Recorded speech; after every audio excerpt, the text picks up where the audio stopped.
Bonsoir, chers spectateurs, chères spectatrices. Nous sommes actuellement au cœur d'un très, très grand problème, puisque nous allons aborder toute cette situation de la crise économique que nous vivons tous. Comme disait la fable de La Fontaine, tous n'en mouraient pas, mais tous étaient atteints. Quand nous regardons le tableau mondial tel qu'il se présente aujourd'hui, nous serions portés à nous décourager et à nous déprimer, parce que nous sommes portés à croire que la situation que nous vivons est pratiquement insoluble, sans issue. Ce que je voudrais vous transmettre par cette émission, c'est de l'espérance et des orientations d'action et de réflexion qui vont vous permettre de voir que nous pouvons en sortir ensemble en choisissant nous-mêmes les destinées et sur le plan économique et sur le plan mondial. J'aimerais d'abord dire que la situation que nous vivons résulte d'une machination qui date de très loin, en fait de 1771. Et nous pouvons remonter à l'évidence même qui est marquée sur le dollar américain. Si nous regardons le dollar américain, nous constatons d'un côté une pyramide. Et cette pyramide, vous voyez qu'elle est construite avec un sommet lumineux au centre duquel il y a un œil. Et cet œil n'est pas, comme on le croirait peut-être, l'œil de Dieu ou l'œil du Père. Il s'agit de l'œil Ogpou. C'est un œil d'origine druidique, et cet œil représente l'œil de Lucifer et l'œil vigilant du groupe de personnes qui doit surveiller l'ensemble des activités humaines pour l'avènement du plan ultime des Illuminati. En fait, ce que vous voyez présentement sur l'écran est le sceau des Illuminati, fondé en 1776, le 1er mai, par Adam Weishaupt et ses consorts. Et autour, vous lisez la légende suivante: Annuit Ceptus Novus Ordo Seclorum. Voici que commence avec succès le nouvel ordre des siècles, ou le nouvel ordre mondial. Quand nous allons de 1776 à la fondation des États-Unis, le 4 juillet suivant, nous voyons apparaître, et c'est l'autre côté du dollar américain, le sceau, le véritable sceau de la nation américaine. Et vous voyez le grand aigle, vous voyez d'autre part les 13 étoiles au-dessus. On est porté à croire qu'il s'agit des 13 premiers États qui se sont confédérés pour constituer les États-Unis. En réalité, il s'agit des 13 prêtres druides qui continuent encore aujourd'hui à diriger les destinées économiques, politiques, militaires, culturels et sociaux du monde entier. Ce dont nous voulons parler, c'est précisément cette conspiration mondiale des Illuminati. Et je m'explique immédiatement en parlant des Illuminati, parce que j'aimerais peut-être que l'on clarifie de quoi il s'agit. Et il n'y a rien comme les définitions pour nous permettre de comprendre véritablement de quoi nous parlons. Quand nous parlons des Illuminati, nous parlons d'abord des membres d'une secte du Grand Orient. Le Grand Orient est une des loges maçonniques, la loge dite bleue, et à laquelle sont initiées certaines personnes qui, eux, ont été initiées tout d'abord dans la loge maçonnique d'obédience écossaise. C'est un petit groupe de personnes, mais très puissant, qui regroupe les intellectuels, les politiques, les éducationalistes, les éducateurs, les économistes, les grandes figures de leader mondial pour établir un règne unique sur la terre des hommes, mais non pas le règne sous un seul Dieu, comme le laisse croire le dollar américain, mais le règne sous un seul Seigneur, Lucifer. En fait, l'ordre des Illuminati est un ordre luciférien qui vise la domination mondiale. Et nous sommes maintenant en face de ces deux côtés d'une pyramide ascendante qui vont nous conduire au sommet de la puissance pour diriger les destinées du monde. Vous avez d'un côté la montée progressive par 33 degrés qui nous conduisent au sommet du 33e degré suprême des initiés, des grands initiés, dont font systématiquement partie les présidents des États-Unis, dont font également partie les gouverneurs généraux du Canada depuis ses origines, dont font également partie les grandes figures de la noblesse et de la puissance politique anglaise. Mais de l'autre côté, vous avez en même temps la montée par les 7 degrés du rite écossais qui conduit de façon court-circuitée vers l'autorité suprême de cette pyramide concrète de l'action des illuminatistes pour le contrôle de la domination mondiale. Nous avons vu sur le dollar américain une première pyramide. Et maintenant, nous allons voir de plus près une seconde pyramide qui nous fait comprendre de façon visuelle comment cette puissance est répartie pour conduire les destinées des nations et des peuples sur le plan économique, politique, militaire, social et culturel. Vous avez d'abord au sommet de la pyramide le groupe des 13. Et ce groupe des 13 est constitué des 13 prêtres druides, constituant en quelque sorte le groupe par excellence qui reçoit de Satan ou de Lucifer l'autorité de diriger tous les sous-groupes qui viendront sous leur égide. Ce groupe des 13 offre un culte à Lucifer aussi bien par des actes de louange et par des vœux que par des sacrifices humains et des messes noires. En dessous du groupe des 13, vous avez le groupe des 33 initiés.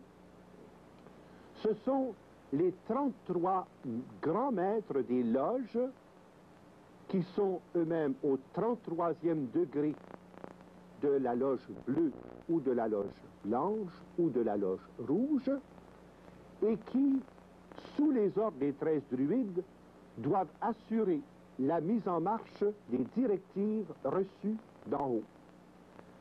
Il se peut que nous rencontrions dans notre quotidien des francs-maçons qui sont du 33e degré. Mais généralement, ce sont simplement des francs-maçons honoraires. Car il n'y a dans tout le monde entier que 33 francs-maçons initiés au 33e degré, et ça suffit, comme vous le verrez dans un instant, pour diriger les destinées du monde. Le groupe des 33, ayant reçu ces ordres des 13, les répartissent maintenant sur le groupe des 500, qu'on appelle les Bilderbergers. Le nom de Bilderberger vient tout simplement du fait que la première rencontre de ce groupe des superpuissants s'est faite à l'hôtel Bilderberg en Hollande, et que depuis le début, c'est le prince Bernard de Hollande qui est le chef suprême des Bilderbergers. En réalité, les Bilderbergers regroupent 1600 multimilliardaires, mais il n'y en a que 500 qui ont un pouvoir décisionnel et un pouvoir exécutif dans les divers ordres d'action où ils doivent exécuter leur mandat. La pyramide que nous allons explorer de façon plus continue dans l'émission d'aujourd'hui et la prochaine émission porte principalement sur la dimension de l'action des Rockefeller, qui contrôle l'Amérique du Nord, l'Amérique centrale et l'ensemble de la commission trilatérale qui couvre le Canada, le Japon et l'Angleterre. Mais à l'origine, il s'agissait d'abord de Adam Weishaupt, qui est le fondateur de cette secte illuminatiste, mais dont les bailleurs de fonds étaient une famille qui a été anoblie plus tard et qui est connue universellement sous le nom de Rothschild. Le mot Rothschild veut dire ceci. Roth veut dire rouge et Child ou Shield veut dire écu. L'écusson rouge qui était le symbole des grands prêteurs.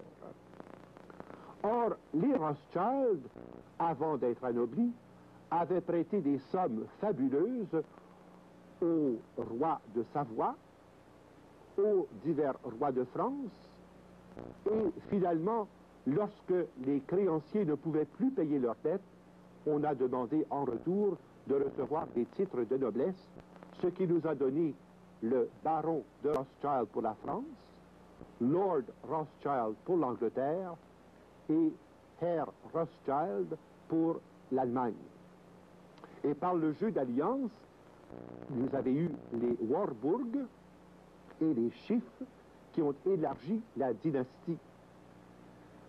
Ce dont nous allons parler donc davantage, c'est l'influence des Rockefeller qui à l'origine étaient françaises. Roquefeuille. Il s'agissait de huguenots, très riches, alliés à la famille des Rothschild et qui sont venus s'établir à New York pour établir leur empire. Et cet empire, nous en allons voir toutes les articulations dans les séquences qui vont suivre. Okay. Alors, pour mieux comprendre ce qui se passe sur le plan économique, regardons un peu ce tableau. Nous avons déjà fait mention des 13, des 33, des Bilderbergers.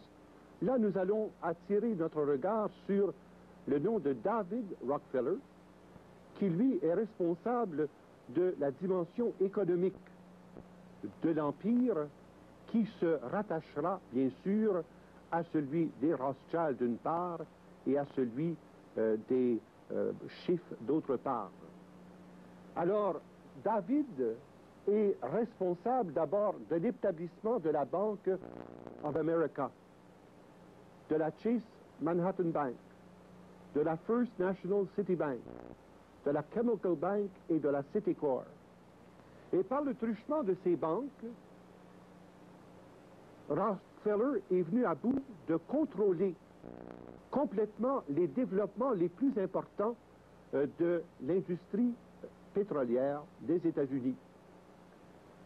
Ça avait commencé avec un simple petit gisement qui finalement a pris une importance plus grande sous le nom de Standard Oil, mieux connu ici sous le nom de SO. Standard Oil et SO, c'est la même chose. Mais au fur et à mesure que s'ouvraient de nouveaux puits d'huile, eh bien, la loi américaine voulait empêcher le cartel. Et c'est pourquoi Standard Oil of America s'est divisé en branches selon les divers États.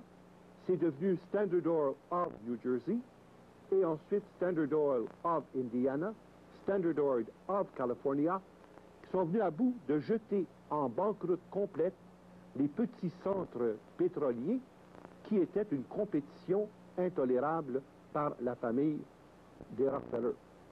C'est ainsi que le contrôle absolu s'est établi sur Chevron, Sohio, Phillips, Marathon, Exxon et les autres grandes industries de l'huile et du pétrole qu'on appelle les Sept Sœurs. Vous trouverez toutes ces informations dans un petit livre fort intéressant qui s'appelle The Rockefeller File. Ce livre va vous permettre de comprendre encore mieux comment s'articulent ces divers aspects de l'empire économique Rockefeller, et alors vous pourrez comprendre comment la décision de quelques individus peut créer une telle crise économique qu'il en résulte inflation et chômage de façon purement artificielle pour l'ensemble des nations qui tombent sur leur empire. En plus d'avoir le contrôle dans le domaine des banques et dans le domaine pétrolier, les Rockefeller, par le truchement de David surtout, ont obtenu le contrôle sur le domaine des trusts et des compagnies prêteuses. Les principaux trusts, nous allons les retrouver surtout dans les Dillon, dans Kuhn & Loeb et finalement dans les grandes corporations économiques qui vont permettre ensuite d'acheter les diverses lignes d'aviation, Northeast Airlines, Long Island Lighting, Atlantic Richfield Oil, National Airlines, et après avoir contrôlé le domaine du transport par des prêts et des jeux d'actionnaires, on est venu à bout d'établir les 3 grandes compagnies d'assurance qui, à elles seules, contrebalancent tout le poids des avoirs Rockefeller. Metropolitan Life, Equitable Life et New York Life. Vous comprenez que quand on a ainsi un contrôle dans tous ces domaines, il est facile d'obtenir un poste dans le directorat particulier de telle ou telle compagnie. Ainsi, par exemple, sans avoir à acheter les compagnies suivantes, David Rockefeller a des représentants sur les différents directorats suivants. Bendix, Anaconda Mines, Gulf, Shell, Union Oil, Continental Oil, Celanese, DuPont, Borden, Dow, CIT Financial, Allied Chemical, American Cyanamide, American Motors, Chrysler City Service, et j'en passe. Par le jeu de l'interdirectorat, il y a toujours des personnes qui, à un niveau ou à l'autre, parviennent à pouvoir prendre les décisions ultimes qui vont finalement forcer les prix, finalement forcer le marché et obtenir ainsi que tous soient obligés de passer par l'une ou l'autre de leurs filiales afin de pouvoir exercer sur le plan économique une décision quelconque.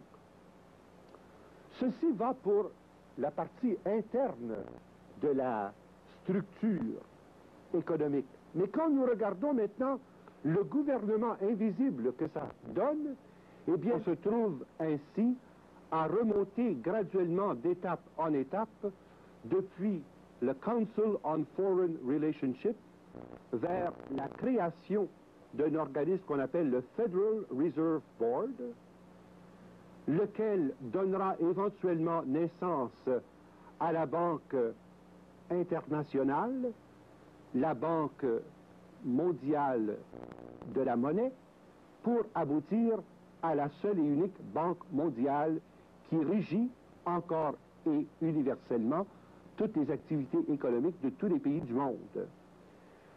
C'est ce que vous trouverez dans ce livre fort éclairant qui s'appelle The Invisible Government de Dan Smoot. La vérité, enfin, commence à éclater. Nous vivons dans un monde où nous avons été complètement dupés et où on nous a menti carrément en nous cachant des vérités inaccessibles parce que le tout était contrôlé par des autorités secrètes cachées derrière les figures élues du Parlement. Cette vérité a été dénoncée de façon assez criante par un spécialiste, le professeur Richard Lipsey de l'Université Queen's. Il reproche notamment au gouvernement canadien et par rebondissement au gouvernement américain de nous avoir carrément menti concernant la situation économique dans laquelle nous vivons. Il dit, entre autres choses, que la crise économique actuelle est aussi artificielle en 1983 que pouvait être la crise du pétrole en 1973. Le pétrole est passé de 1,80 $ le baril à un sommet de 34 $ sous prétexte qu'il y avait une crise du pétrole et une crise de l'énergie mondiale. On vient de s'apercevoir que la baisse du prix à 29 $ était même artificielle, puisque quelques jours plus tard, pour ne pas dire ce matin même, on déclarait que le prix du pétrole baissait à 25 $ le baril. Et cela, grâce à qui? Grâce à l'empire et à la puissance des Rockefeller, qui contrôlent non seulement la Federal Reserve Bank, mais qui contrôlent également la Bank of Canada. Je sais que je semble dire actuellement des choses absolument énormes, mais vous allez comprendre le pourquoi de cet énoncé. La Federal Reserve Bank n'est pas, comme le pense le public, une annexe du pouvoir américain de battre la monnaie. C'est une création de pure pièce, une création qui a été conçue par Jacob Schiff, qui a été exécutée d'une part par les Rockefeller et d'autre part par les Rothschild, présentée au président Taft, qui a dit absolument non, non, non et non, et ultimement approuvée par la créature des présidents illuminatistes, Woodrow Wilson, en 1913. La Federal Reserve Board, comme la Banque du Canada, ne sont pas la propriété du gouvernement, ni américain, ni canadien. C'est un consortium de financiers et de banquiers qui ont créé ces instances, qui décident à elles seules d'établir les indices des prix, d'établir également les indices des taux d'intérêt, qui déterminent quand les nations vont croître ou quand les nations vont périr par le système des prêts. Les prêts sur obligation, les prêts sur promesse, et favorisant davantage les prêts aux gouvernements nationaux des différents pays. Pourquoi? Tout simplement parce qu'un pays devenant insolvable est immédiatement soumis à la dictature économique de ses intermédiaires qui finalement les mettent ou dans le choix de déclarer banqueroute ou de donner en échange les pouvoirs nécessaires de gérance pour conduire ces pays à une finalité, l'établissement d'un seul et unique gouvernement mondial. Au moment où je vous parle, 37 pays sont dans une situation de faillite technique. De façon plus récente, eh bien, il y a eu le cas du Mexique, il y a eu le cas de l'Argentine, le cas évident de la Pologne, mais ce que vous ne savez peut-être pas, le cas du Canada. Le Canada est techniquement en situation de faillite. Et quand vous entendrez l'énoncé formel du budget du Parlement canadien, vous n'aurez là qu'une toute petite partie de la réalité. Car ce que l'on va vous dire, ça concerne les dettes de la situation présente, c'est-à-dire du terme d'administration 81-82 et les projections pour 83. Mais en toute réalité, saviez-vous que la dette nationale du Canada est de l'ordre de 836 milliards 396 millions 806 000 $. Et que pour servir les intérêts de cette dette, il faut débourser annuellement 76 milliards 516 millions de $ qui n'ont pas remis un sou sur le capital, mais qui font juste garantir que nous ne rentrions pas dans un cas de rappel de prêt ou d'emprunt. Voyez la situation précaire où nous nous trouvons. Et nous avons des documents à l'appui que tant le gouvernement américain que le gouvernement canadien sont actuellement en situation d'insolvabilité pratique face à leurs prêteurs principaux. Et qu'il suffirait d'un événement très dramatique pour déclencher l'obligation pour les États-Unis et le Canada de renoncer à leur souveraineté. L'idée n'est pas neuve, elle a déjà fait beaucoup de chemin, mais les principaux protagonistes sont ce qu'on appelle les penseurs fédéralistes mondiaux.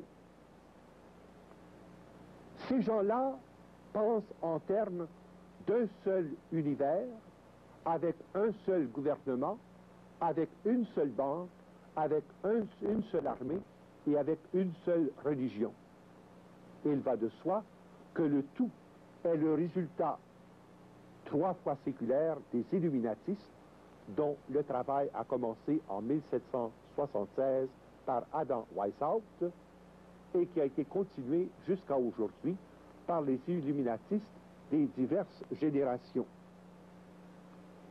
Il est fort intéressant également de constater que la Banque du Canada a été établie selon une loi votée en 1933, une loi qui est totalement et entièrement inacceptable, puisque d'un côté, le gouvernement canadien peut émettre des obligations et d'autre part, il ne peut pas battre sa propre monnaie, puisqu'il doit l'emprunter à la Banque canadienne à des intérêts élevés, pratiquement usuraires, qui seront déterminés par les directeurs de la Banque canadienne et par la Federal Reserve Bank.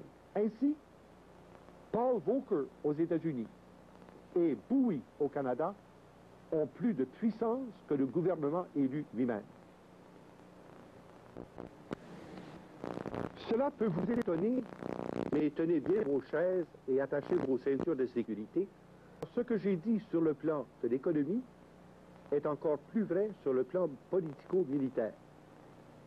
Dans la pyramide Rockefeller, nous sommes en train de regarder présentement à la face du domaine dirigé par Nelson Rockefeller. Bien qu'il soit actuellement décédé, sa domination continue intégralement par le truchement de nommé Dillon, qui coordonne ce secteur. Depuis le début de la politique américaine, il y avait 3 personnes illuminatistes qui ont travaillé tout près de George Washington. Il s'agit de Benjamin Franklin, de John Adams et de Thomas Jefferson. Or, aujourd'hui, quand on regarde l'organisation interne de la politique américaine et de la politique canadienne, on se rend compte que les grands noms de ces diverses structures politiques sont entièrement et totalement dirigés par les Rockefeller, tant du côté américain que du côté canadien.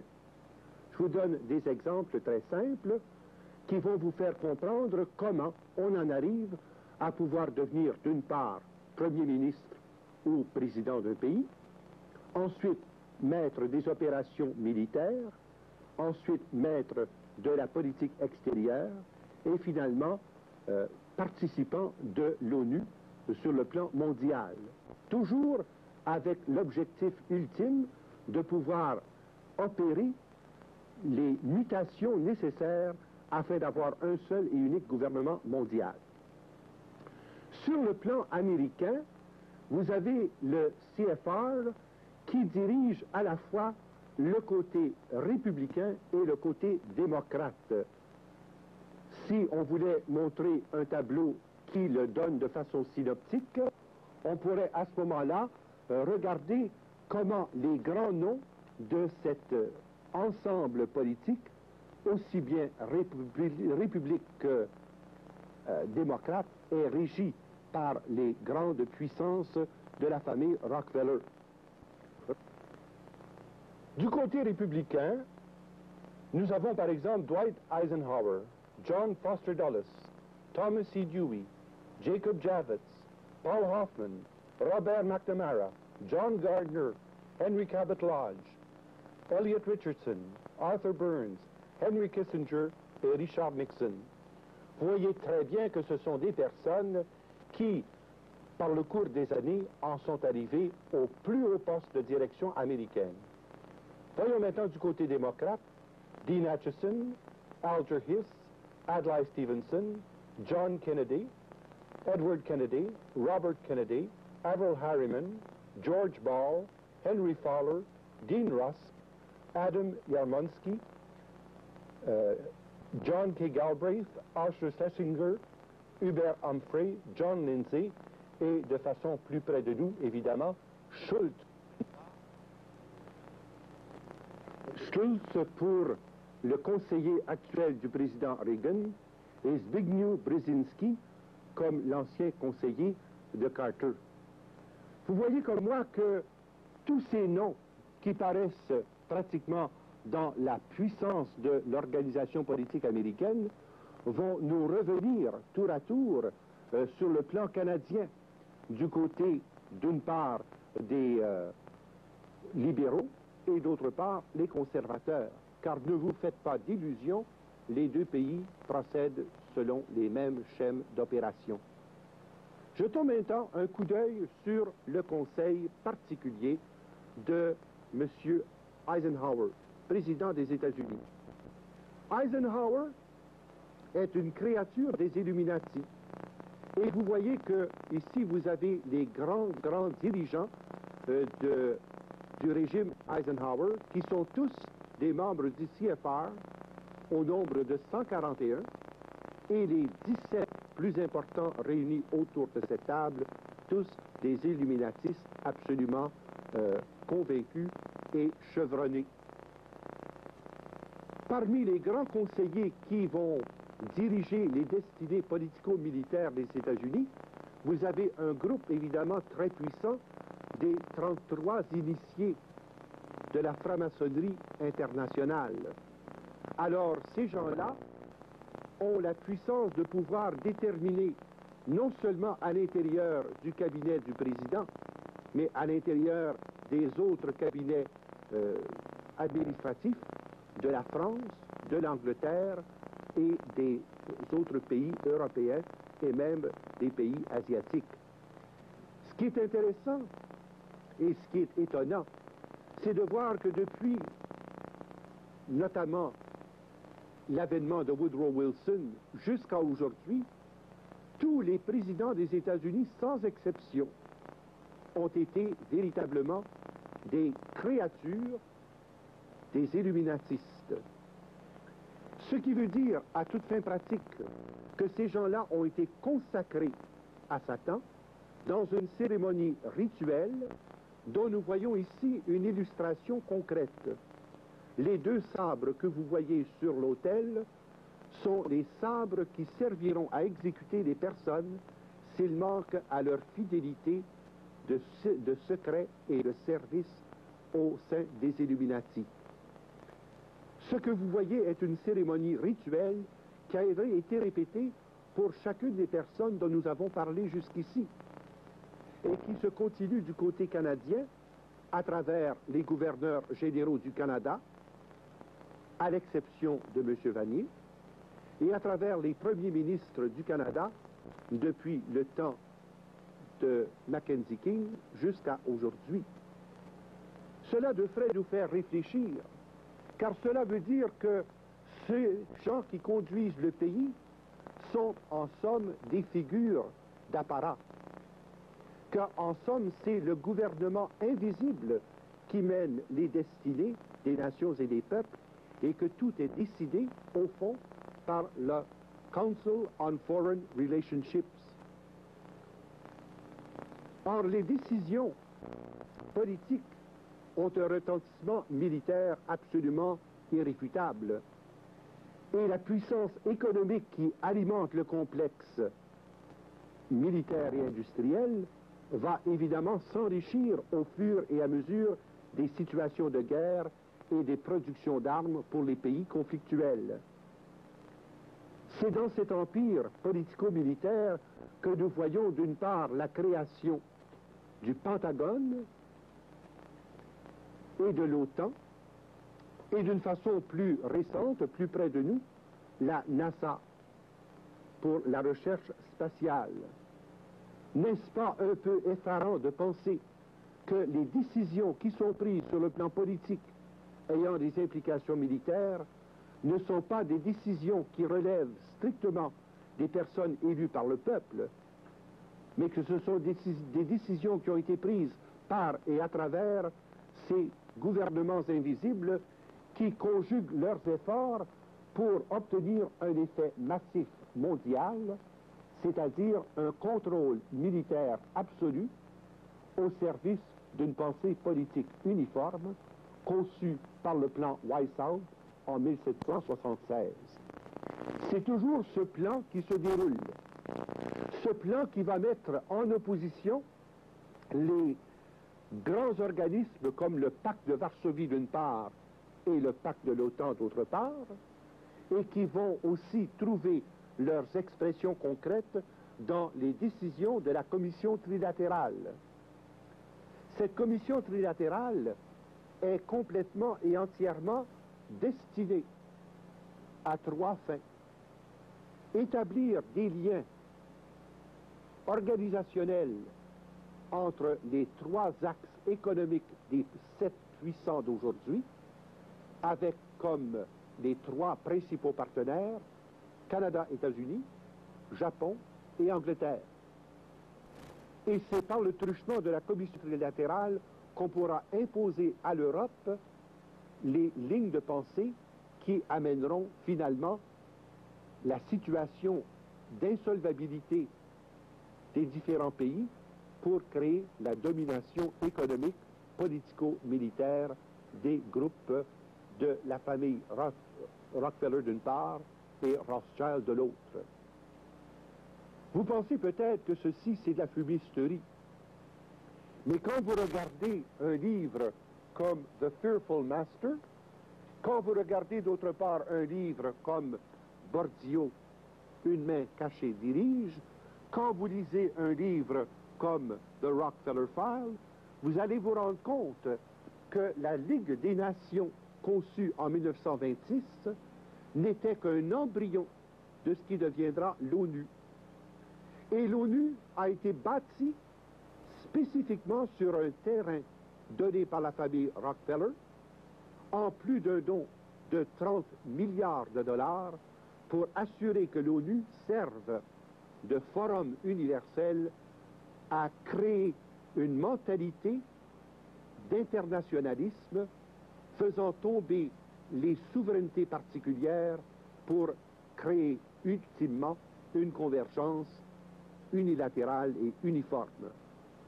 L'ONU est située exactement à 10 minutes à pied de la résidence de Rockefeller et à 15 minutes de la Pratt House, qui est le centre de la franc-maçonnerie illuminatiste des États-Unis.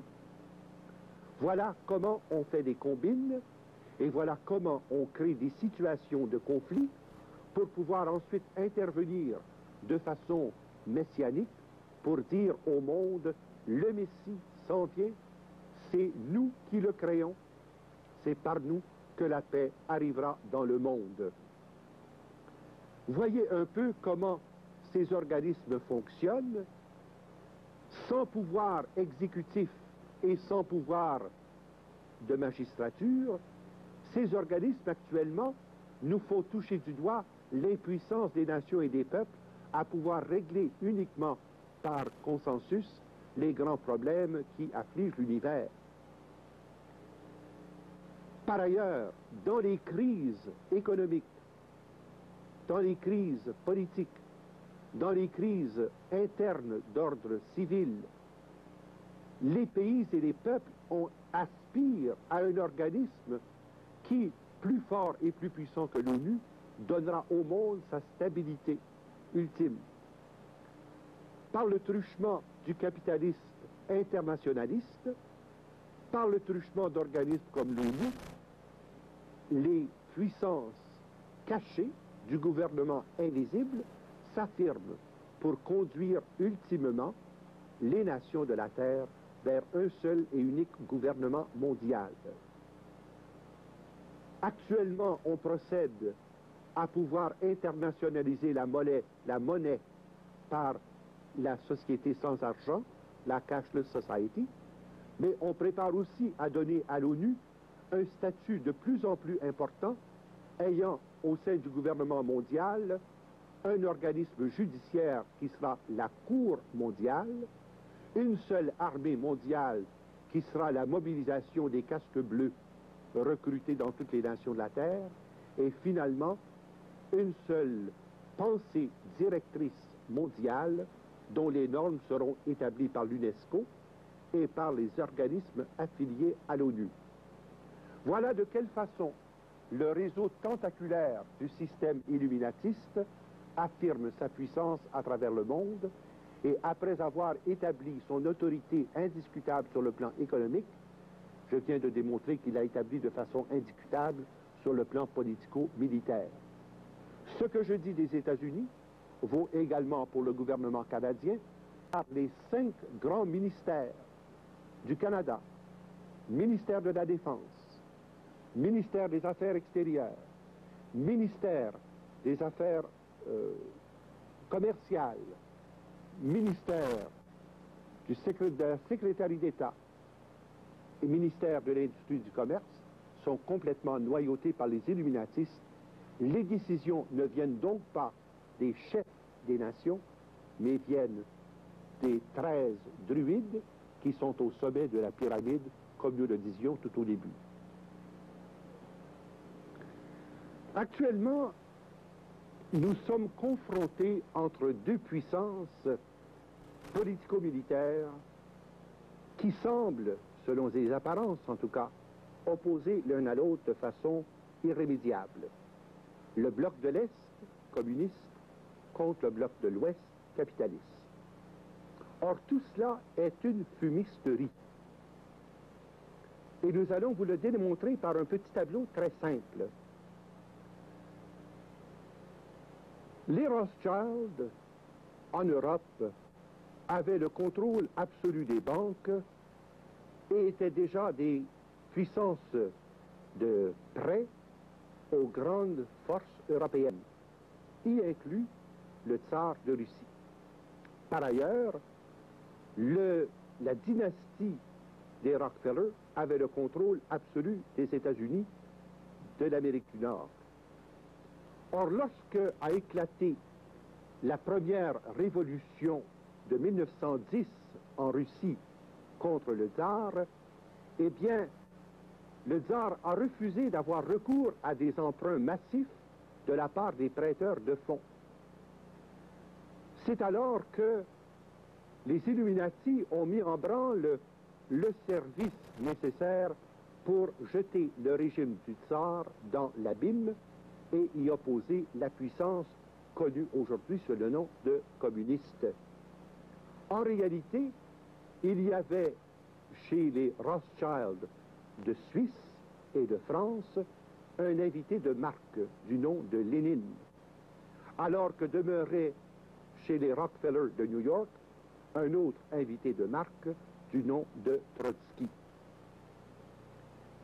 Les puissances européennes des Warburg et des Rothschild ont donné 34 millions de dollars à Lénine et ont nolisé un train pour le conduire en URSS, mener à bonne fin la révolution qui avait déjà commencé par le parti majoritaire des Mencheviks sous la conduite de Kerensky. D'autre part, partait de New York sur un bateau spécialement affrété et enrichi de 7 millions de dollars américains sous forme de bullion d'or et se dirigeait par Halifax vers l'URSS. Or, voici qu'à Halifax, le bateau est arrêté.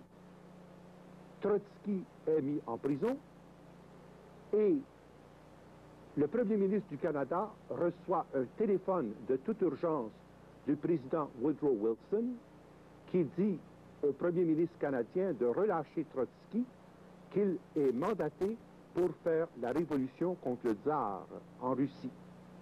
Ainsi arrivait à quelques semaines d'intervalle Lénine avec ses 34 millions et Trotsky avec ses 7 millions pour mener à fin la révolution bolchevique. Le mot bolchevique veut dire parti minoritaire et les bolcheviques ayant assassiné Kerensky qui était le responsable des mencheviks, eh bien, a pris le pouvoir d'assaut, et c'est ainsi qu'a commencé ce que l'on appelle la révolution d'octobre, mais qui en réalité est une révolution financée entièrement par les capitalistes, exécutée par des théoriciens communistes, Lénine et Trotsky, pour arriver à un internationalisme complet.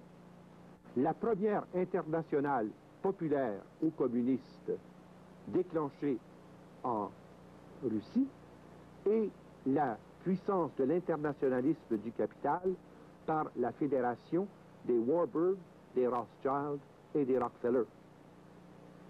Ainsi se sont construits successivement des alliances de plus en plus étonnantes, notamment quand on pense à l'ère stalinienne, où Staline était un ennemi féroce, et de l'Europe, un ennemi féroce de l'Angleterre notamment et des États-Unis, jusqu'au moment où il a été menacé par le nazisme de Hitler.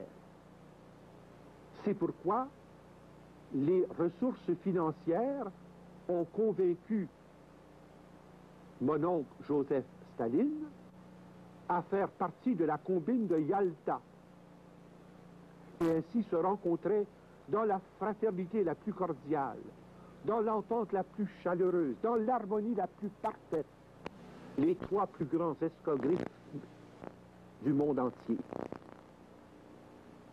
Mon oncle Joseph Staline, qui de ennemi est devenu ami du bulldog Churchill et de la grande figure du New Deal de FDR, Franklin Delano Roosevelt. Vous voyez alors que ce n'est pas nouveau que se conjuguent les intérêts des grandes finances pour arriver à des fins militaires. Et lorsque la guerre s'est terminée, eh bien, les trois grands de Yalta se sont partagés les grands morceaux du gâteau global, donnant naissance au conflit de la guerre froide des années 50 et 60 et conduisant en droite ligne vers les affrontements actuels. Mais ne craignez pas, les grandes puissances prêteuses sont à l'abri de tout danger puisqu'ils financent toujours les deux côtés en même temps. C'est ainsi, par exemple, qu'on vient d'apprendre il y a moins d'1 mois que Rockefeller, par l'intermédiaire de l'Exim Bank et par ses deux succursales de Bank of America et de Chase Manhattan, a prêté des milliards de milliards au gouvernement soviétique pour aménager les ressources, de l'industrie pétrolifère du Grand Nord moscovite, la Sibérie, usine qui a été construite entièrement et totalement aux États-Unis, transportée morceau par morceau grâce au service de l'Exim Bank et financée sur place par la main-d'œuvre esclavagiste du régime communiste grâce au financement de Chase Manhattan, écoutez bien mes amis, à 6,5 et 7,25%. Alors que les mêmes banques prêtaient aux Américains à 17 et 18%. Au même temps qu'un des Rockefeller assurait l'organisation de la structure et de l'infrastructure pétrolifère pour l'URSS, on apportait maintenant les moyens nécessaires pour construire une usine capable de construire les camions et les tanks pour l'URSS. Sous la couverture des automobiles Lada, on a construit ensuite les usines pour fins militaires. Et tout cela avec des fonds américains principalement. Et pensez pas que les Canadiens aient les mains complètement nettes, puisque à cette combine se joignait Cyrus P. Eaton, qui avait ses allées et venues en URSS à volonté, et J.P. Morgan, qui pouvait lui aussi entrer et sortir à sa libre guise à l'intérieur de l'URSS. Entre-temps, s'ouvrait le grand marché de la Chine. N'oubliez pas que pendant qu'on avait réussi à combiner les efforts concertés de l'URSS, avec Nixon et avec Trudeau, on a ouvert les ponts de relations avec la Chine communiste. Et ne croyez pas que ce soit accidentellement que la commission trilatérale ait été la conseillère privilégiée de ces démarches, tant auprès de Nixon qu'auprès de Pearson et de Trudeau. Tout cela est concerté de longue main. Tout cela nous vient de loin. Et c'est ainsi qu'on voit que successivement, les crises économiques ont pour fin de créer une telle angoisse dans les nations et les peuples affectés, de créer une telle terreur, tant sur le plan politique que sur le plan militaire, et un tel besoin sur le plan économique, que finalement les gens se disent mieux vaut vivre rouge que mourir bleu, blanc ou noir. C'est ainsi également qu'on arrive à pouvoir détacher les gens de leur appartenance particulière afin de préparer les esprits au transfert des puissances souveraines, de sorte que chaque pays abandonne sa souveraineté à l'avantage du seul et unique gouvernement mondial. Les trois grands artisans canadiens de ce plan ne sont autres que M. Mitchell Sharp, d'une part, d'autre part, Dr. McGuigan, actuellement ministre des Affaires extérieures, et ultimement, notre Premier ministre national, Pierre Elliott Trudeau. Tout cela fait partie d'une combine, et remarquez bien que lorsque la Constitution canadienne a été votée, elle a été votée de façon urgente, en prenant bien soin d'exclure parmi les droits protégés par la Constitution le droit de propriété privée.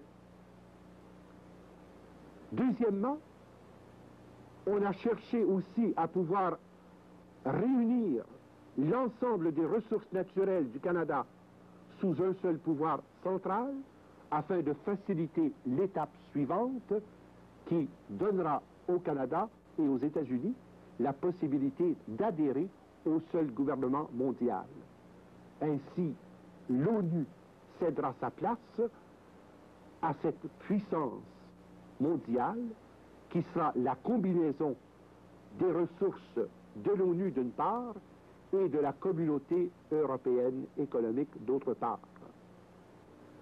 Ceci réintégrera l'internationalisme communiste et l'internationalisme capitaliste pour former un tout cohérent.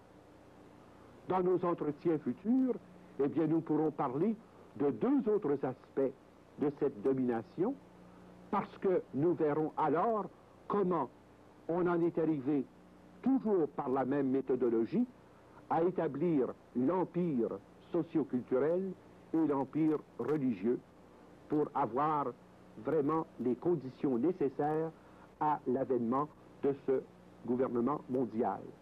J'aimerais attirer votre attention sur deux volumes en particulier, où la plupart des informations que je vous ai communiquées sont clairement et entièrement contenues. Vous avez d'un côté Pawns in the Game et de l'autre côté Red Fog over America. Ces deux volumes ont été écrits par un Canadien, William Guy Carr, qui était à la fois commandant dans l'armée canadienne et aussi agent secret de la Canadian Intelligence Service, durant la guerre et après la guerre.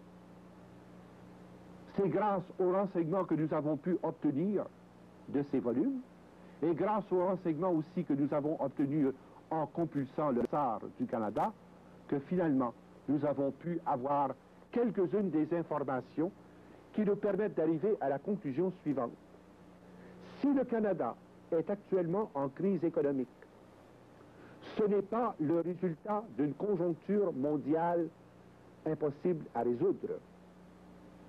C'est le résultat d'un artifice créé de toutes pièces par cet ensemble de puissances illuminatistes qui contrôlent et dominent le monde. C'est l'avènement d'une forme d'unité de l'internationalisme communiste avec l'internationalisme capitaliste et dont vous payez la note. Jamais vos banques privées ne permettraient de vous faire des prêts à 7%, à 6,25%. Quand vous ne payez pas vos comptes, la banque rappelle vos emprunts et repossède vos maisons. Quand il s'agit des pays, on ne procède pas de cette façon-là. On les met en état de banqueroute technique, on les met en état d'agressivité militaire, et ensuite, par la voie des négociations, on obtient que siègent dans les 2 nations, ou les 3 nations, ou les 10 nations, les postes clés décisionnels qui permettront ultimement à fondre tous ces pays dans un seul bloc, sous la régie des 13, des 33 et des 500. Les 13 prêtres druides, les 33 initiés et les 500 Bilderbergers. Voilà comment fonctionne l'empire économique de ces puissants. Et ne pensez pas que nous puissions tout simplement nous croiser les bras et nous dire « il n'y a rien à faire ». Nous verrons ensemble, dans une prochaine émission, que tout est possible. Tout est possible ensemble, dans le Christ et la puissance du Saint-Esprit, que tout est possible dans l'espérance et dans la joie de la victoire pascale. Jésus est ressuscité, vivant et vrai, nous en sommes les témoins.